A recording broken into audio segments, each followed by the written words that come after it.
Tama si nanay. Dapat hindi ko hayaang maagaw ni Destiny Rose si Gabriel. Sa akin lang si Gabriel. Ako lang yung dapat napakasalan niya. Ano ba? Lance? Tingnan mo nga naman, oh. Sensado na. Pangmayaman ng forma. Marami ka na bang nautot sa Italiano mong boyfriend? Eh, paano naman ako? Hindi mo ba ako namimiss, ha? Ano ba? Bitawan mo nga! Bitaw! Hayop ka! Yan ba dapat isalubong mo? Sa ex-shota mong pinakamamahal mo? Inuto? At pinakagat mo sa mga kagagahan mo? Ha? Wala man lang ba akong kiss, ha? Kiss? Ha? Ano ba? Bitawan! Ayan! Kiss! Oh!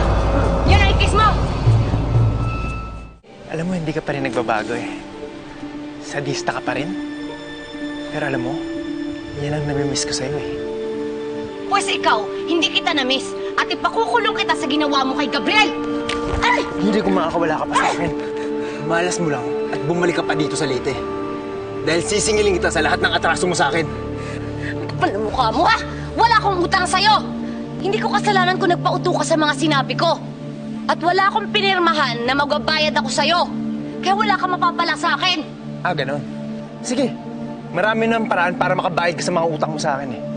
Yun nga lang, hindi ka na makakabalik sa Gabriel mo. Kaya alika ng babae ko. Bitaw!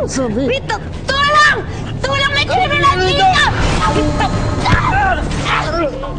Yun ang bagay sa'yo! Sige! Tulong mo ka! Magtago ka sa lugar mo! Hanapin kita!